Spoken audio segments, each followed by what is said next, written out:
Pro3 Jaringan Berita Nasional. Kami lanjutkan to the point kita pada malam hari ini. 20% pelajar di Indonesia konsumsi tembakau. Dan kali ini kita akan berbincang bersama dengan Program Manajer Komite Nasional Pengendalian Tembakau atau Komnas PT, Ibu Nina Samidi.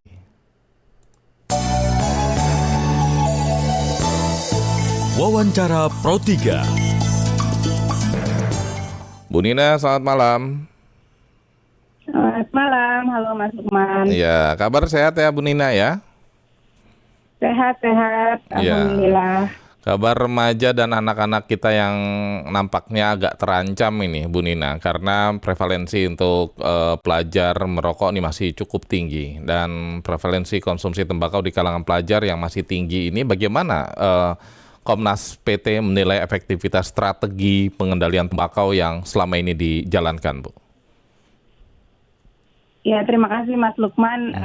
Ya, untuk remaja dan anak-anak kita memang ya lagi tinggi-tingginya sekarang, walaupun secara prevalensi disebutnya persentasenya turun, tapi sebenarnya secara jumlah agregat justru naik, karena kan jumlah penduduk kita semakin besar ya. Dan itu sebenarnya tidak direspon dengan baik oleh pemerintah dengan segera menerapkan aturan yang tegas untuk pengendalian konsumsi rokok di Indonesia. Nah, ini sebenarnya juga perlu diketahui alarm untuk pemerintah terkait juga dengan adanya rokok elektronik produk baru itu 10 kali lipat naiknya. Jadi sangat cepat ya. Kalau dilihat Mas Lukman ya, kalau kemana-mana ya pasti ketemu tuh vape store dan seterusnya ya. Harus jadi tren ya, Bu Nina ya. Gitu ya. Dan betul, dan dijual di minimarket itu diletakkan di kasir. Nah, jadi memang ini yang sangat disayangkan ya, bahwa sebenarnya pintu masuk anak-anak kita untuk mulai merokok itu ada 3 hal. Satu adalah melalui lingkungan sekitar, misalnya orang tua, keluarga, dan masyarakat di sekitarnya yang merokok. Jadi dia melihat kegiatan merokok itu atau perilaku merokok itu hal yang normal atau wajar.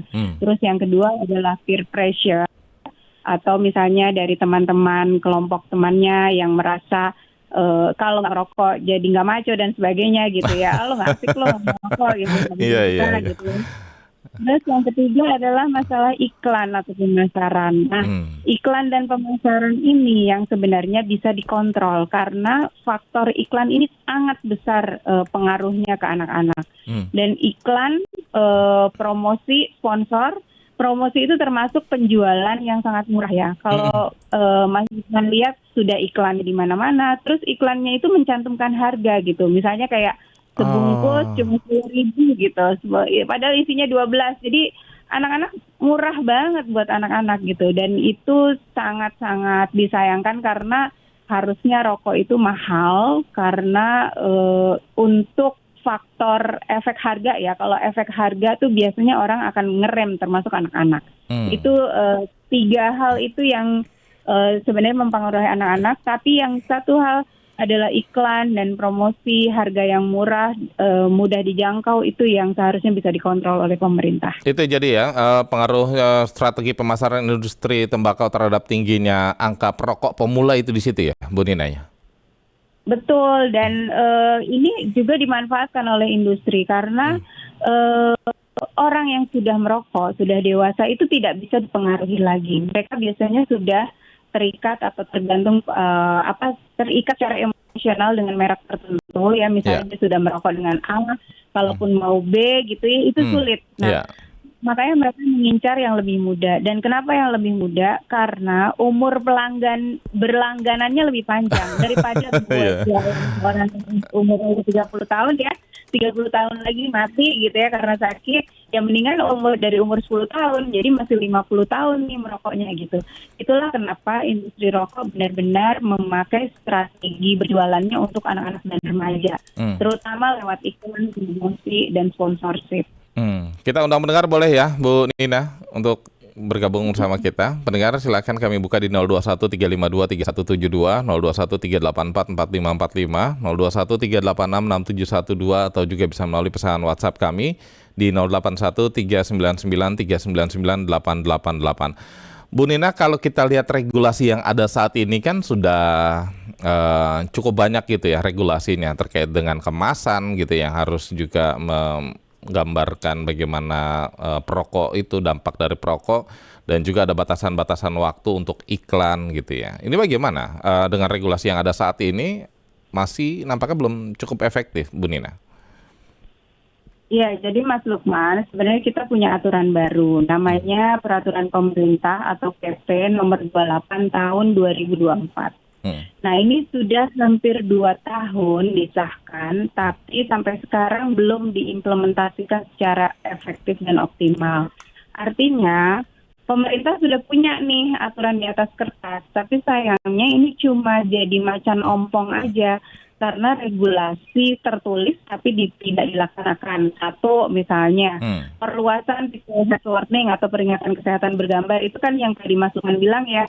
Tadinya kita cuma 40%, harusnya dibikin 50% dan ada kemasan yang distandarkan. Jadi Mas Lukman, idealnya harusnya kemasan rokok di Indonesia itu sekarang udah seragam, polos. Jadi nggak ada lagi tuh yang ada gambar animasinya, ada warna yang menarik gitu ya. Merah, ngejreng, segala macam yang berkilau-berkilau. Kalau kita nyebutnya bling gitu ya. Itu harusnya udah nggak ada lagi. Karena itu yang menarik untuk anak-anak. Terus yang kedua, ada yang namanya list bahan tambahan yang dilarang. Jadi besok nggak ada lagi nih yang namanya rasa-rasa stroberi, anggur, mango, atau rasa-rasa manis. Itu harusnya udah nggak boleh karena itu yang bikin anak-anak tertarik. Terus yang ketiga, nggak boleh lagi jualan secara ketengan. Dari dulu kan itu Bu ya, kalau bicara jual ketengan atau per batang itu kan dari dulu, tapi masih tidak banyak. Ada implementasinya, benar. Karena apa? Karena sebenarnya yang dibutuhkan adalah petunjuk teknis atau panduan teknis dari kementerian terkait. Misalnya penjualan ketengan atau tidak boleh berjualan di bawah untuk anak di bawah 21 tahun. Nah itu nggak ada petunjuknya dari Kemendak, Kementerian Perdagangan. Terus apalagi misalnya ukuran PHW-nya harusnya 50% dan standarisasi kemasan polos gitu. Itu belum juga petunjuknya keluar dari Kemenkes. Dan satu lagi misalnya larangan iklan di sosial media. Mas Lukman kalau buka Instagram gitu ya, muncul itu Bu, betul. Itu isinya benar-benar vulgar sekali ya, promosi potnya sambil ngerokok gitu, terus kemasannya ditaruh di depan layar gitu, itu vulgar sekali dan itu sebenarnya sudah dilarang. Nah, itu pun belum ada petunjuk teknisnya dari Komugi.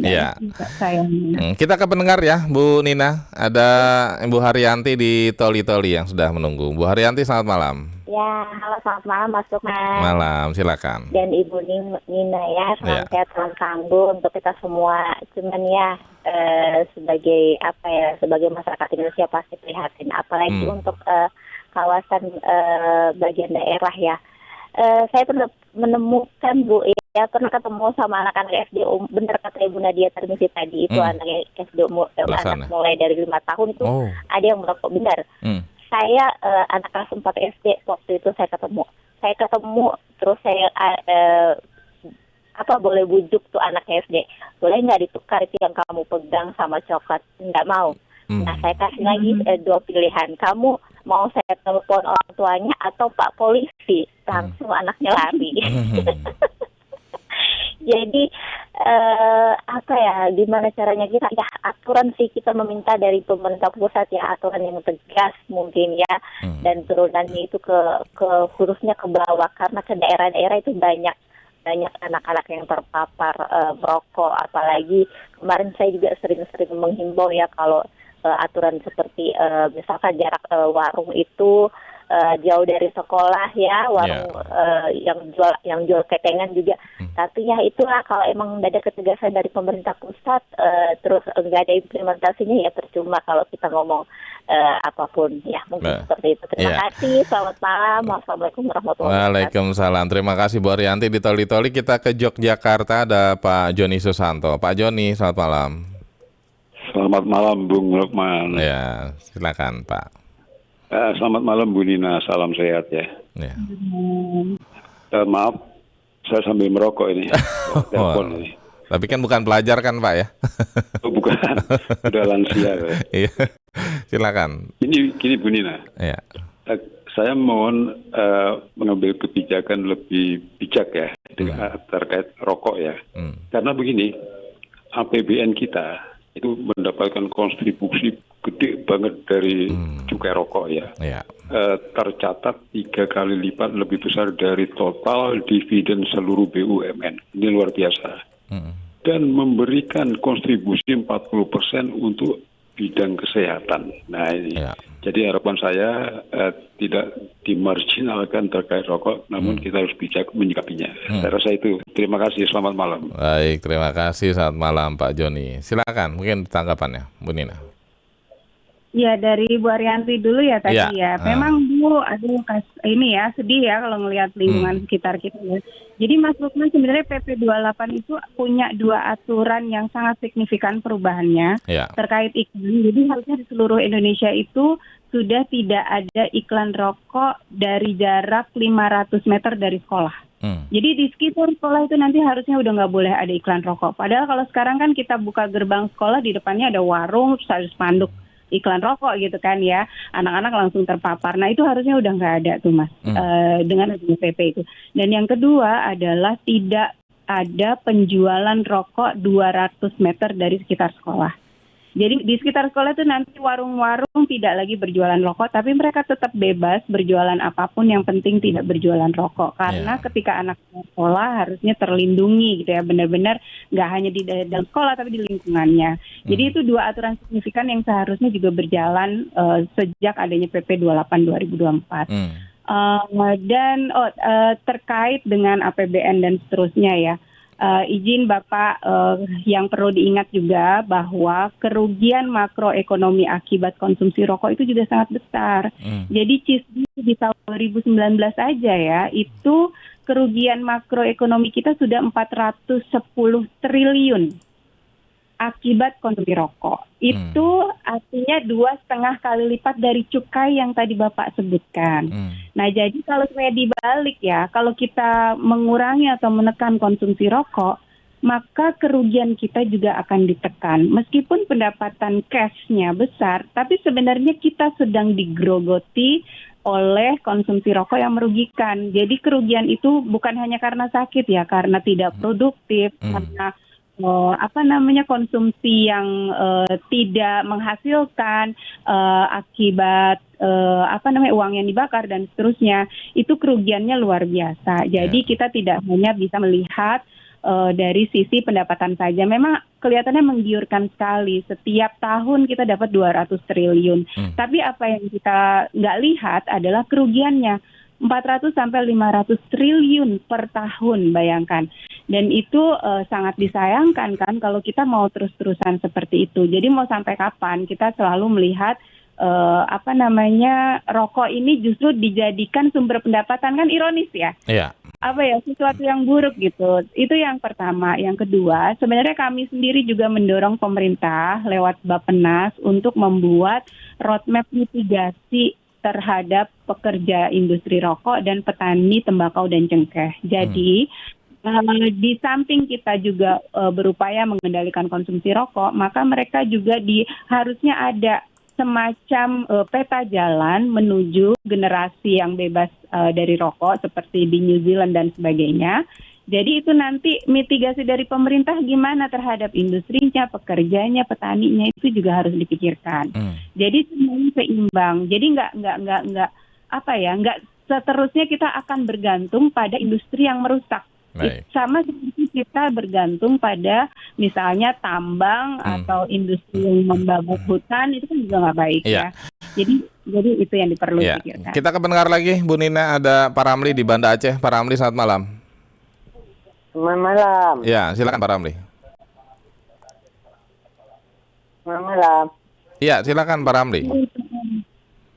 Enak kalau mau itu mencegah merokok, enak. Kan? Siapa aja yang bekerja di PT di mana-mana, siapa yang ada kerja itu jangan dikasih kalau merokok. Jangan kasih kerjaan. Jadi akhirnya kan orang itu udah main dartian. Oh. Nah, yang habis itu lagi, kalau orang misalnya bandel, cabut aja surat izin. Oke. Iya. Karena saya dulu pernah boleh merokok. Jadi semua kami nggak ada merokok. Iya. Nah, kalau misalnya kedapatan dipecat terus kami. Baik. Daripada dicabut izin kan. Iya. Lebih Baik. baik kita dipecat. Iya, kami tangkap ya poinnya ya. Terima kasih ini ya. Ini regulasinya agak ekstrim juga, Bu Nina. Jangan jangan dikasih pekerjaan katanya gitu ya. Silakan Bu Nina. Sebenarnya sudah ada malah beberapa perusahaan yang memang kalau buka lowongan itu syarat-syaratnya tidak merokok sih Mas. Memang sudah ada. Jadi itu tergantung dengan self regulation dari masing-masing corporate ya. Itu sangat sangat bagus ya. Tapi satu hal yang harus jadi catatan kita. Jadi dalam upaya pengendalian tembakau, perokok itu bukan musuh. Ingat ya, perokok itu tapi mereka juga korban dari adiksi nikotin, kecanduan, korban dari iklan, korban dari lingkungan. Jadi kita juga harus merangkul mereka dan membantu mereka untuk berhenti. Baik, satu lagi Bu Nina boleh ya? Ada Pak Timothy di Brebes. Selamat malam Pak Timothy. Satu lagi Bu Nina boleh ya? Ada Pak Timothy di Brebes. Selamat malam Pak Timothy. Selamat malam. Iya, silakan. Volume radionya dikecilkan Pak. Selamat malam. Ini dengan Bapak Timothy. Iya. Iya, silakan. Iya. Selamat malam. Ini dengan Bapak Timothy. Iya. Iya, silakan. Ya, ini saya kan melihat dan mendengar ini tentang pokok pelajar ya. Jadi intinya gitu. Memang kalau di beberapa untuk dekade ini kawasan ini di Indonesia masih sangat merebak sekali untuk rela untuk merokok. Nah, kalau saya sendiri pribadi pernah merokok ini oleh SD, SMP, SMA sama perguruan tinggi sampai kita nggak tahu arah rokok saya pribadi gitu. Nah gitu. Tapi sekarang kalau saya lihat kalau lihat di TV luar negeri lewat HP parabola itu kayak Malaysia, Filipina kan sebelum adanya sejak tahun 2000-an ke sini iklan rokok merajalela mereka, tapi setelah tahun 2000 berapa ya, lebih 2015 sampai sekarang saya lihat di TV Malaysia, Singapura sama Filipina mana nggak ada iklan rokok itu Pak, sama radio kayak di radio pemerintah sana yang mengiklankan rokok gitu. Iya. Iya. Nah, ini tolong ada ketegasan dari pemerintah terus istilahnya diperketat lagi setiap sekolah itu untuk istilahnya ada hukuman sanksi untuk pada siswanya atau gurunya juga kayak gitu pada merokok kayak gitu. Bahkan tidak juga guru putrinya juga ada yang merokok kayak gitu. Baik. Terima kasih ya Pak Timothy ya. Silakan Bu Nina. Ya, memang kita lumayan terbelakang ya kayaknya segala hal sih. Termasuk regulasi tobacco kontrol. Jadi Mas Lukman dan Bapak Ibu semua, di Eropa itu iklan rokok sudah dilarang dari tahun 70-an. Jadi kalau orang sana ya datang ke Indonesia tuh kaget gitu ngelihat iklan rokok. Oh kayak gini ya iklan rokok, karena seumur hidupnya belum pernah lihat rokok.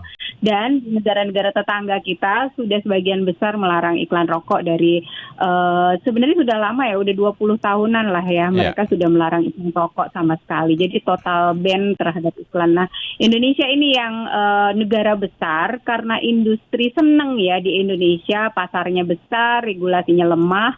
Jadi mereka bahu-membahu sesama industri ini untuk menjaga supaya regulasinya tetap lemah, karena supaya mereka jualannya gampang gitu.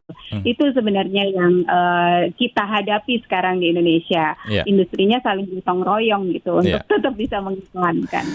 Bu Nina, mungkin singkat saja bagaimana Komnas PT ini menilai keberadaan rokok elektrik atau vape ini yang belakangan ini juga menjadi tren di kalangan anak muda ataupun remaja ini. Silakan. Iya, Mas Lukman, ini menjadi salah satu concern kami karena itu tadi ya pertumbuhannya sangat pesat dan anak-anak itu ditipu atau dijebak dengan rasa manis-manis, belum lagi kemasan yang lucu-lucu dan narasi yang disebutkan industri sebagai harmful, less harmful ya atau tidak berbahaya, padahal sama berbahayanya. Dan apalagi temuan BNN juga menyebutkan bahwa banyak penyalahgunaan narkoba dengan memakai media vape.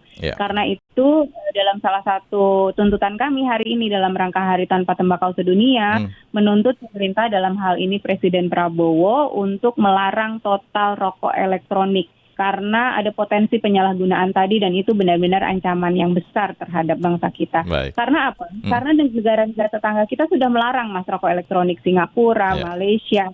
Itu sudah Thailand sudah melarang rokok elektronik dan bandar-bandar narkoba sama rokok elektronik itu perginya ke Indonesia karena di Indonesia masih dibolehkan secara bebas bahkan diiklankan. Baik. Itu Ya. yang Bu Nina Samidi, terima kasih banyak ya waktunya untuk RRI Pro 3 malam hari ini. Sehat dan sukses selalu. Selamat malam, Bu. Selamat malam, terima kasih Mas Lukman. Ya, pendengar program manajer Komite Nasional Pengendalian Tembakau atau Komnas PT melengkapi to the point kita pada malam hari ini di mana 20% pelajar di Indonesia konsumsi tembakau.